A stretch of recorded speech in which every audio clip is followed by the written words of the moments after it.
Assalamualaikum, ayo belajar bareng aku lagi di RNM Channel. Oke, kali ini aku mau bahas latihan soal kebidanan. Ini tentang asuhan dasar praktek klinik kebidanan. Yang belum subscribe, ayo di subscribe dulu agar kalian tidak ketinggalan materi maupun soal tentang SKB P3K maupun UKOM. Langsung ke soalnya aja nomor 1. Beberapa hal yang perlu dikaji dalam tahap operasi adalah A. Ekonomi pasien, B. Adat budaya pasien, C. Riwayat alergi obat pasien, D. Istirahat pasien, atau E. Sosial budaya pasien. Oke, kita langsung bahas aja. Berikut pembahasan dari masing-masing opsi yang perlu dikaji pada tahap operasi. Kita mulai dari opsi A. Ekonomi pasien. Kondisi ekonomi pasien penting untuk dipertimbangkan dalam perencanaan biaya dan pemilihan jenis perawatan, obat, atau fasilitas tambahan. Namun, ini bukan faktor utama yang terkait langsung dengan aspek medis dan keselamatan selama tahap operasi. Faktor ekonomi biasanya dipertimbangkan sebelum tahap operasi untuk menentukan layanan yang terjangkau bagi pasien. Untuk opsi B, adat budaya pasien.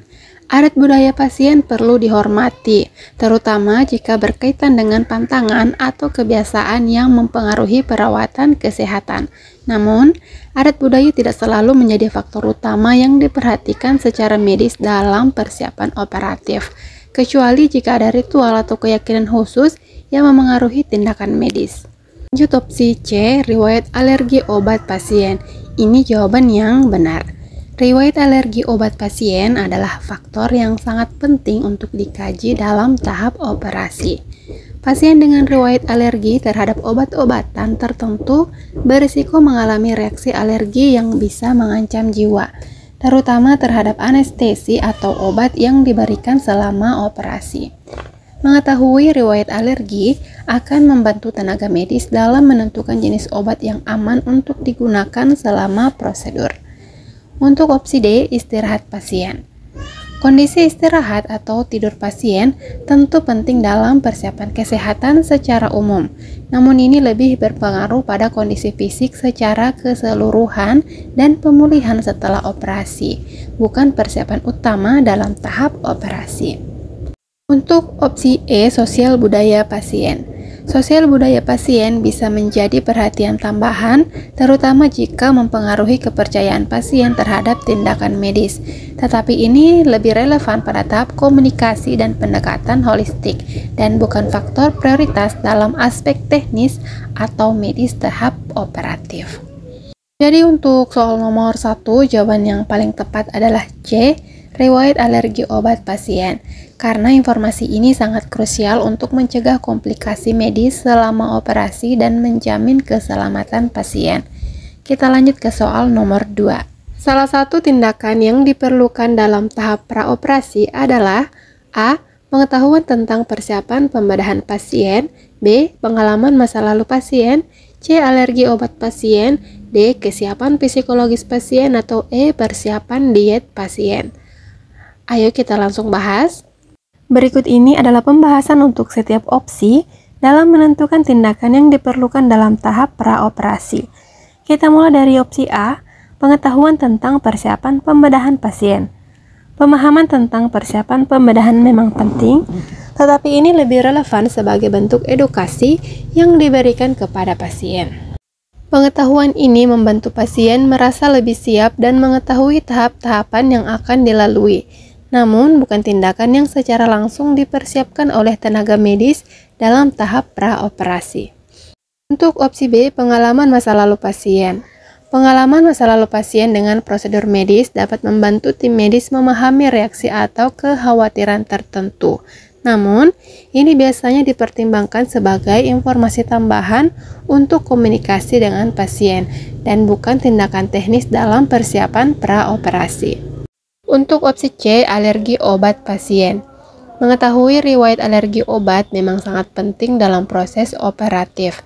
Tetapi langkah ini lebih relevan untuk memastikan keselamatan obat-obatan yang akan digunakan dalam operasi. Sementara itu, dalam praoperasi, alergi obat akan dikaji sebagai bagian dari persiapan keseluruhan, tetapi bukan satu-satunya tindakan penting yang diambil. Untuk opsi D, kesiapan psikologis pasien. Kesiapan psikologi sangat penting untuk membantu pasien merasa tenang dan siap menghadapi prosedur. Namun, kesiapan psikologis biasanya lebih banyak dikelola oleh konseling atau dukungan mental, dan bukan merupakan tindakan langsung yang harus disiapkan oleh tim medis dalam aspek teknis praoperasi. Untuk opsi E, persiapan diet pasien. Ini adalah opsi yang benar. Persiapan diet adalah tindakan yang sangat penting dalam tahap praoperasi. Pasien biasanya harus mengikuti aturan diet ketat termasuk puasa beberapa jam sebelum operasi untuk mencegah komplikasi seperti aspirasi saat anestesi. Instruksi mengenai makanan dan minuman merupakan prosedur standar yang diperlukan untuk menjaga keamanan selama operasi. Jadi untuk soal nomor 2, jawaban yang benar adalah E, persiapan diet pasien. Karena ini merupakan tindakan yang harus dilakukan oleh tim medis dan pasien dalam rangka persiapan langsung operasi. Lanjut ke soal nomor 3. Kegunaan latihan mobilitas pada saat praoperasi adalah untuk A, mengurangi rasa nyeri, B, mengatasi risiko terjadi cedera, C, meningkatkan kemampuan pengembangan paru-paru, D, persiapan diet pasien, atau E, pemberian pendidikan kesehatan. Ayo kita langsung bahas. Dimulai dari opsi A, mengurangi rasa nyeri. Ini opsi yang benar. Latihan mobilitas dapat membantu mengurangi rasa nyeri setelah operasi. Dengan latihan mobilitas, otot-otot dan sendi menjadi lebih siap untuk menghadapi proses pemulihan. Dan hal ini dapat mengurangi ketegangan serta nyeri yang mungkin muncul setelah operasi. Untuk opsi B, mengatasi risiko terjadi cedera. Latihan mobilitas pada tahap praoperasi bukanlah tindakan yang secara langsung ditujukan untuk mengatasi risiko cedera selama operasi. Sebaliknya, tujuan utama latihan mobilitas adalah membantu persiapan tubuh agar lebih siap menghadapi pemulihan pasca operasi, bukan sebagai pencegahan cedera. Lanjut opsi C, meningkatkan kemampuan pengembangan paru-paru. Meskipun mobilitas memiliki manfaat untuk kebugaran tubuh, latihan yang khusus untuk meningkatkan kemampuan paru-paru biasanya berupa latihan pernafasan, bukan latihan mobilitas. Latihan mobilitas lebih berfokus pada sendi dan otot. Untuk opsi D, persiapan diet pasien. Persiapan diet adalah prosedur yang penting dalam praoperasi, tetapi hal ini tidak terkait langsung dengan latihan mobilitas.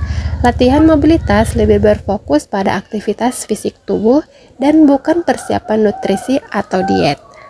Untuk opsi E, pemberian pendidikan kesehatan. Pendidikan kesehatan penting untuk membantu pasien memahami prosedur operasi dan persiapan yang dibutuhkan, tetapi ini berbeda dari latihan mobilitas. Latihan mobilitas adalah aktivitas fisik yang diberikan untuk mempersiapkan tubuh secara langsung, sementara pendidikan kesehatan lebih bersifat informatif. Jadi untuk soal nomor 3, jawaban yang paling tepat adalah A, mengurangi rasa nyeri.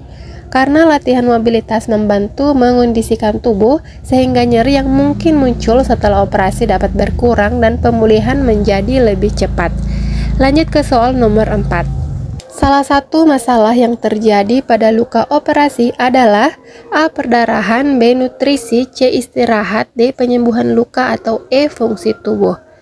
Ayo langsung dibahas aja. Dimulai dari opsi A, perdarahan. Ini langsung opsi yang benar. Perdarahan adalah salah satu masalah utama yang dapat terjadi pada luka operasi. Perdarahan berlebihan dapat menyebabkan komplikasi serius seperti penurunan tekanan darah, shock, dan memperlambat proses penyembuhan. Oleh karena itu, pemantauan terhadap perdarahan pada luka operasi sangat penting untuk mencegah komplikasi dan menjaga stabilitas kondisi pasien. Untuk opsi B, nutrisi. Meskipun nutrisi sangat penting dalam mendukung penyembuhan luka, terutama dalam masa pemulihan pasca operasi, masalah nutrisi tidak secara langsung dianggap sebagai masalah pada luka operasi itu sendiri. Nutrisi lebih berperan dalam proses pemulihan jangka panjang dan mendukung regenerasi jaringan, tetapi bukan masalah yang terjadi pada luka operasi secara langsung. Lanjut opsi C, istirahat. Istirahat sangat penting bagi pemulihan tubuh secara keseluruhan, tetapi ini tidak terkait langsung dengan masalah pada luka operasi. Meskipun istirahat yang cukup membantu mempercepat penyembuhan, tidak mendapat istirahat cukup bukanlah masalah yang terjadi langsung pada luka operasi. Untuk opsi D, penyembuhan luka. Penyembuhan luka adalah proses yang diharapkan terjadi setelah operasi. Namun, penyembuhan bukanlah masalah itu sendiri, melainkan suatu proses yang berlangsung dalam waktu tertentu. Masalah terkait luka operasi biasanya berupa komplikasi yang mengganggu proses penyembuhan seperti infeksi atau perdarahan. Untuk opsi E, fungsi tubuh. Fungsi tubuh yang terganggu mungkin terjadi setelah operasi karena efek anestesi atau bed rest, tetapi ini bukan masalah yang langsung terjadi pada luka operasi. Masalah fungsi tubuh lebih banyak berhubungan dengan efek operasi secara umum dan pemulihan fisik keseluruhan. Jadi untuk soal nomor 4, jawaban yang paling tepat adalah A, perdarahan. Karena perdarahan adalah masalah langsung yang sering terjadi pada luka operasi dan perlu ditangani segera untuk mencegah komplikasi serius. Kita lanjut ke soal nomor 5. Ada berapa jenis pembedahan berdasarkan tujuan? A3, B4, C5, D6, atau E7? Ayo kita bahas. Jenis-jenis operasi bedah berdasarkan tujuannya itu ada 5. Jadi opsi yang benar itu adalah opsi C. Mari kita bahas terlebih dahulu. Kelompok yang pertama adalah menggolongkan operasi beda berdasarkan tujuan dari tindakan medis yang dilakukan. Umumnya operasi akan dianggap sebagai metode pengobatan, tetapi tindakan medis ini juga bisa digunakan untuk yang pertama adalah mendiagnosis. Operasi ini ditujukan untuk mendiagnosis penyakit tertentu seperti misalnya operasi biopsi yang kerap dilakukan untuk memastikan dugaan adanya kanker atau tumor yang ada di bagian tubuh tertentu. Kemudian yang kedua adalah untuk mencegah. Tidak hanya mengobati saja, operasi bedah juga dilakukan untuk mencegah suatu kondisi yang lebih buruk lagi. Misalnya saja, operasi pengangkatan polip usus yang tidak ditangani akan bisa tumbuh menjadi kanker. Yang ketiga, menghilangkan. Operasi yang satu ini bertujuan untuk mengangkat beberapa jaringan yang ada di dalam tubuh. Umumnya jenis operasi ini mempunyai akhiran ektomi. Misalnya saja mastektomi atau pengangkatan payudara dan histerektomi atau pengangkatan rahim. Yang keempat, mengembalikan. Operasi ini dilakukan dengan tujuan untuk mengembalikan fungsi tubuh menjadi normal lagi. Misalnya saja pada rekonstruksi payudara yang dilakukan oleh orang yang sudah pernah melakukan mastektomi. Dan yang kelima adalah paliatif. Jenis-jenis operasi bedah yang satu ini ditujukan untuk mengurangi rasa sakit yang dirasakan oleh orang yang biasanya mengalami penyakit kronis stadium akhir. Jadi untuk soal nomor 5 jawaban yang benar adalah C, yaitu 5. Udah selesai pembahasan soal kita kali ini, semoga bermanfaat untuk teman-teman yang masih berjuang dan jangan bosan-bosan untuk belajar. Dan seperti biasa sebagai penutup aku mau bacain salah satu kata bijak. Hidup adalah perjuangan tanpa akhir. Jangan pernah berhenti berusaha. Oke, tetap semangat.